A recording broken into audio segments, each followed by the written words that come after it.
ਬਿਸਮਿਲ੍ਲਾਹਿਰਰਹਿਮਾਨਿਰਰਹੀਮ। ਦੋਸਤੋ ਇਹ ਤੁਸੀਂ ਦੇਖ ਰਹੇ ਹੋ ਕਿ ਇੱਕ ਵਪਾਰੀ ਨੇ ਸਿੰਧ ਦੇ ਔਰ ਇਹਨਾਂ ਦੀ ਜਿਹੜੀ ਗਾਏ ਆ ਉਹਨੇ ਮੰਡੀ ਦੇ ਵਿੱਚ ਫੌਰਨ ਇਹਨਾਂ ਨੇ ਖਰੀਦੀ ਔਰ ਸ਼ਹਜ਼ਾਦ ਭਾਈ ਡਿਲੀਵਰੀ ਸਲਾਮ। ਦੇਤੀ ਤੇ ਇਹਨਾਂ ਨਾਲ ਗੱਲਬਾਤ ਕਰਦੇ ਆ।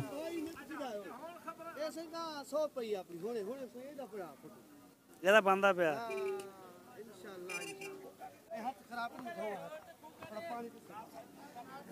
ਸ਼ਹਜ਼ਾਦ ਭਾਈ ਆਏ ਨੇ ਸਿੰਧ ਚੋਂ ਔਰ ਇਹ ਹਰ ਤਕਰੀਬਨ ਬਹੁਤੇ ਆਉਂਦੇ ਨੇ ਔਰ ਕਾਫੀ ਲੈ ਕੇ ਜਾਂਦੇ ਨੇ ਜਾਨਵਰ ਔਰ ਇੱਕ ਗਾय ਇਹਨਾਂ ਨੇ ਖਰੀਦੀ ਔਰ ਉਹਨੇ ਤਕਰੀਬਨ ਇੱਥੇ ਬੱਚਾ ਦਿੱਤਾ ਹੈ। ਉਹਨਾਂ ਨਾਲ ਗੱਲਬਾਤ ਵੀ ਕਰਦੇ ਆ ਔਰ ਇਹਨਾਂ ਨੂੰ ਇਹ ਵੀ ਗੱਲ ਪੁੱਛੀ ਜਾਏਗੀ ਕਿ ਟਰੱਕ ਦੇ ਵਿੱਚ ਅਗਰ ਸਫ਼ਰ ਦੇ ਦੌਰਾਨ ਕੋਈ ਵੀ ਜਾਨਵਰ ਡਿਲੀਵਰੀ ਦੇ ਦਿੰਦਾ ਉਹਨੂੰ ਕਿਸ ਤਰੀਕੇ ਨਾਲ ਮੈਨੇਜ ਕੀਤਾ ਜਾਂਦਾ, ਜੋ ਕੋਈ ਬਹੁਤ ਮੁਸ਼ਕਿਲ ਕੰਮ ਹੈ ਕਿਉਂਕਿ ਟਰੱਕ ਭਰਿਆ ਹੋਇਆ ਹੁੰਦਾ ਜਾਨਵਰਾਂ ਦੇ ਨਾਲ ਤੇ ਬਹੁਤ ਜ਼ਿਆਦਾ ਮੁਸ਼ਕਿਲ ਹੋ ਜਾਂਦੀ ਆ।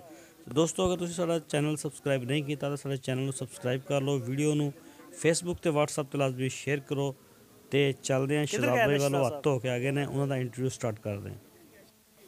अस्सलाम वालेकुम। वालेकुम सलाम। ਸ਼ਹਜ਼ਾਦ ਭਾਈ ਕੀ ਹਾਲ ਚਾਲ ਨੇ? दुआ है सब खैर है भाई। ਅੱਛਾ ਪਹਿਲੇ ਵੀ ਤੁਹਾਡੇ ਨਾਲ ਸਾਡੀ ਕਈ ਦਫਾ ਮੁਲਾਕਾਤ ਹੋਈ, ਗਾਂ ਤੁਹਾਡੀ ਸੂਈ ਹੈ? हाँ अभी सुई है। ਇਹ ਕਿੰਨੇ ਦੀ ਖਰੀਦੀ ਸੀ? ऐसे 75,000 दी ਇੱਥੇ ਖਰੀਦੀ? इतने खरीदी। ਅੱਛਾ ਇਹਨੇ ਦਿੱਤੀ ਵੱਛੀ ਕਿ ਵੱਛਾ? वच्छी वच्छी वच्छी दी। ਅੱਛਾ ਵੱਛੀ ਦਿੱਤੀ। ਇਹਦਾ ਕਿੰਨਵੇਂ ਸੂਏ ਆ ਇਹ? ये तीसरे सुए। ਸਹੀ ਤੇ ਦੁੱਧ ਕਿੰਨਾ ਇਹਦਾ ਦੱਸਿਆ ਸੀ? दूध 5 किलो दसने पे ਇੱਕ ਟਾਈਮ ਦਾ? एक टाइम दा। हाँ ਚਲੋ ਹੁਣ ਚੋਗੇ? आना होने चोगे ये थोड़ा ये जर कड़े से ना हाँ, हाँ। फिर इस दी चुआई करे से ਤੇ ਤੁਸੀਂ ਇਹ ਜਦੋਂ ਲੈ ਕੇ ਜਾਣੀ ਰਾਸਤੇ 'ਚ ਸੂ ਪੈਂਦੀ ਤੇ ਫਿਰ ਮਸਲਾ ਬਣਨਾ ਸੀ, फिर उतार नहीं पाउंदी सी। ਫਿਰ ਮੁਸ਼ਕਿਲ ਕਾਫੀ ਹੋਈ। हाँ हाँ थोड़ी तकलीफ आंदी सी। ਜਾਨਵਰਾਂ ਨੂੰ ਤਕਲੀਫ ਹੋਈ। हाँ बिल्कुल बिल्कुल। ਕਿੰਨੇ ਜਾਨਵਰ ਖਰੀਦ ਲੈਣੇ ਅੱਜ? मैं ले नट ਕਿਹੜੇ ਕਿਹੜੇ ਲੈਣੇ ਆਜੋ? ए लइए कभण ए ਕਿਹੜੀ ਇਹ ਜਿਹੜੀ ਆ? ए परली परली। ਹਾਂ ਹਾਂ ਪਰਲੀ ਇਹ ਮਾਰਦੀ ਆ? हाँ ना गरीब है बिल्कुल गरीब। ਅੱਛਾ ਨਹੀਂ ਮਾਰਦੀ। हाँ कभण ए ਇਹਦਾ ਕਿੰਨਾ ਦੁੱਧ ਹੈਗਾ? ਇਹਦਾ ਦੁੱਧ 7-8 ਕਿਲੋ ਦੱਸਿਆ ਨੇ। 7-8 ਕਿਲੋ ਇੱਕ ਟਾਈਮ ਦਾ? ਇੱਕ ਟਾਈਮ ਦਾ ਤੇ ਇਹ ਜਿਹੜੀ ਹੈ ਕਿਹੜੀ ਨਸਲ ਹੈ? ਇਹ ਕ੍ਰਾਸ ਮਿਕਸ ਹੈ। ਇਹ ਦੁੱਧ ਦੇ ਰਹੀ ਹੈ? ਹਾਂ ਦੁੱਧ ਦੇ ਰਹੀ ਹੈ। ਕਿੰਨਾ ਦੁੱਧ ਦੇ ਰਹੀ ਹੈ? 6-7 ਕਿਲੋ ਲੈਂਦੀ ਪਈ ਹੈ। ਅੱਛਾ ਇਹਦੇ ਪਿੱਛੇ ਬੱਚਾ ਵੀ ਹੈ? ਬਛੜਾ ਹੈ ਬਿਲਕੁਲ ਬਛੜਾ ਹੈ। ਸਹੀ ਹੈ। ਇਹ ਚੁਆਈ ਕਰਕੇ ਛੋੜੀ ਨੇ ਸਾ।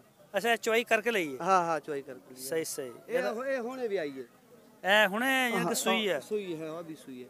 ਇੱਥੇ ਮੰਡੀ 'ਚ? ਮੰਡੀ 'ਚ ਅਭੀ ਕੀਤੀ ਹੈ ਅੱਜ 2 ਸੂਪੀ ਹੈ ਮੰਡੀ 'ਚ? 2 ਸੂਪੀ ਬਿਲकुल। ਚਲੋ ਮਾਸ਼ਾਅੱਲਾ ਬੜੀ ਅੱਛੀ ਗੱਲ ਹੈ। ਤੇ ਇਹ ਜਿਹੜੀ ਆ ਵੱਡੀ ਹੈ ਕਿਹੜੀ ਨਸਲ ਦੀ ਹੈ? ਇਹ ਸਾਹੀਵਾਲ ਹੈ। ਪਿਓਰ? ਪਿਓਰ। ਇਹ ਕਿੰਨਾ ਦੁੱਧ ਦੇ ਰਹੀ ਹੈ? ਇਹਦਾ ਦੁੱਧ ਹੈ 6-7 ਕਿਲੋ ਹੈ ਇੱਕ ਟਾਈਮ ਦਾ? एक टाइम ਬੱਚੇ ਨੂੰ? हाँ हाँ हाँ ਸਹੀ। हाँ 2 ਮਹੀਨੇ की ला रही है। ਅੱਛਾ 2 ਮਹੀਨੇ ਲਿਆ ਹਾਂ, ਦੀ ਹੈ। ਹਾਂ। ਸਹੀ ਹੋ ਗਿਆ। ਤੇ ਇਹ ਜਿਹੜੀ ਬੈਠੀ ਹੈ ਥੱਲੇ ਆ ਵੱਡੀ, ਇਹ ਕ੍ਰਾਸ ਹੈ। ਇਹਦਾ ਦੁੱਧ ਕਿੰਨਾ? ਇਹਦਾ ਦੁੱਧ 4-5 ਕਿਲੋ ਹੈ। 4-5 ਕਿਲੋ? हाँ हाँ जी ਠੀਕ ਹੋ ਗਿਆ। ਇਹ जी जी जी ओडे वञो उन गिलावे अकबर हाय साहब को आके गिलावे। ਅੱਛਾ ਇਹ ਜਿਹੜੀ ਸਹੀਵਾਲ ਦੀ ਦੂਜੀ ਆ ਜਿਹੜੀ, हाय पहला ने ਇਹ ਬੜੀ ਮਾਸ਼ਾਅੱਲਾ ਅੱਛੀ ਵੈੜ ਹੈ ਹਾਂ, ਤੇਰੀ, ਦੁੰਦੀ ਬੜੀ ਹੈ। ਖੂਬਸੂਰਤ ਹੈ। ਇਹ ਕਿੰਨੇ ਦੀ ਹੈ ਇਹ? ऐसे ढाई लाख दा जोड़ा इकट्ठे की दा अगा ਕਿਹੜਾ 2.5 ਲੱਖ आओ ਦਾ? आओ आओ अगा थोड़ा इंदा ये बच्चा ये इकट्ठे की दा। ਅੱਛਾ ਇਹ 2.5 ਲੱਖ ਰੁਪਏ ਦੋ ਖਰੀਦੀਆਂ ਨੇ? ਦੋ ਖਰੀਦੀਆਂ ਨੇ, ਇੱਕ ਹਾਂ। ਮਿੰਟ ਦਾ ਵਿੱਚ ਆਉਣ ਦੇ ਕੈਮਰੇ ਦੇ।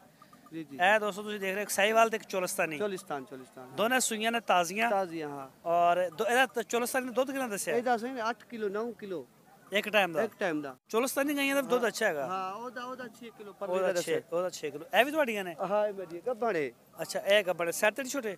ਹਾਂ ਅੱਛਾ ਇਹ ਚੋਲਿਸਤਾਨੀ? चोलिस्तान पर हो जा।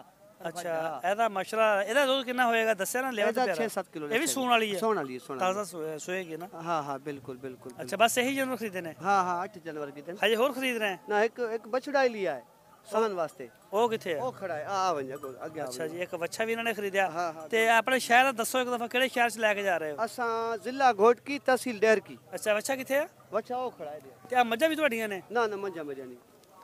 ਅੱਛਾ ਇਹ ਮੱਝਾਂ ਤੁਹਾਡੀਆਂ ਨਹੀਂ ਹੈ ਨੇ ਔਰ ਇਹ ਬਛੜਾ ਬਛੜਾ ਖਰੀਦਿਆ? ਕਿਦਾ ਸਾਨ ਵਾਸਤੇ। ਇਹ ਜਿਹੜਾ ਹਾਂ ਹਾਂ ਚੋਲਿਸਤਾਨੀ? ਚੋਲਿਸਤਾਨ ਹਾਂ। ਇਹ ਕਿੰਨੇ ਦਾ ਲਿਆ? ਇਹ 75,000 ਦਾ ਲਿਆ। ਇਹ ਵੀ ਵੇਚੋਗੇ ਕਿ ਨਹੀਂ? ਨਹੀਂ ਨਹੀਂ ਆਪਣੇ ਗਵੇਂ ਵਾਸਤੇ ਰੱਖੇ ਸੂ ਘਰੇ। ਅੱਛਾ ਗਾਈਆਂ ਵਾਸਤੇ? ਹਾਂ ਹਾਂ ਹਾਂ ਠੀਕ ਹੋ ਗਿਆ। ਹਾਂ। ਅੱਛਾ ਤੇ ਇਹ ਮੱਝਾਂ ਦਾ ਨਹੀਂ ਕੰਮ ਕਰਦੇ? ਨਾ ਨਾ ਮੰਜੇ ਦਾ ਕੋਈ ਆ ਵਣੇ ਤਾਂ ਉੱਥੇ ਘਿੰਦੇ ਆ ਨਾ ਬਸ। ਹਾਂ ਹਾਂ ਹਾਂ ਹਾਂ ਨਾ ਗਵੇਂ ਦਾ ਸਰ ਕਾਰੋਬਾਰ ਗਵੇਂ ਦਾ 100 ਗਾਂ ਉੱਥੇ ਖੜੀ ਆ ਆਪਣੇ ਭਾਣੇ ਤੇ।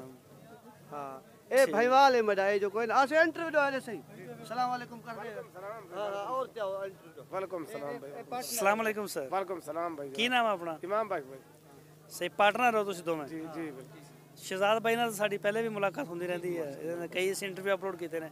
ਅੱਛਾ ਸ਼ਹਜ਼ਾਦ ਭਾਈ ਆਪਣਾ ਨੰਬਰ ਦੇ ਦਿਓ, ਆਪਣਾ ਮੋਬਾਈਲ ਨੰਬਰ ਦਿਓ। नंबर 0303 हाँ, हाँ। 98 56 019। 0303 98 56 019 98 56 019 019। ਜੀ ਜੀ ਜੀ ਦੋਸਤੋ ਇਸ ਨੰਬਰ ਤੇ ਤੁਸੀਂ ਰਾਬਤਾ ਕਰ ਸਕਦੇ ਹੋ। ਇਹਨਾਂ ਕੋਲ ਸਿੰਧ ਦੇ ਵਿੱਚ ਵੀ ਦੇ ਰਹੇ ਨੇ ਸਪਲਾਈ ਕਰਾਚੀ ਤੱਕ। ਬਿਲਕੁਲ ਬਿਲਕੁਲ ਔਰ ਇਹਨਾਂ ਦੇ ਕੋਲ ਜਿਹੜਾ ਉਹ ਬਿਲਕੁਲ ਤਾਜ਼ਾ ਸੋਇਆ ਹੋਇਆ ਮਾਲ ਹੁੰਦਾ। ਇਹ ਤੁਹਾਨੂੰ ਸਾਰੇ ਮਾਲ ਦੀ ਕੰਡੀਸ਼ਨ ਜਿਹੜੀ ਇਹਨਾਂ ਦੀ ਸਾਰੀ ਚੈੱਕ ਕਰਾਤੀ ਆ। ਜੀ ਜੀ ਜੀ ਦੋ ਅੱਜ ਇਹਨਾਂ ਦੀਆਂ ਗਾਈਆਂ ਇੱਥੇ ਸੂ ਪਈਆਂ ਨੇ ਮੰਡੀ ਦੇ ਵਿੱਚ ਹੀ, ਜੀ ਜੀ ਔਰ ਬਾਕੀ ਤਿਆਰ ਵੀ ਨੇ ਮਾਸ਼ਾਅੱਲਾ। ਜੀ ਜੀ ਤੇ ਇਹ ਦੇਖ ਸਕਦੇ ਹੋ ਤੁਸੀਂ ਤੇ ਰਾਬਤਾ ਇਹਨਾਂ ਨਾਲ ਕਰ ਸਕਦੇ ਹੋ।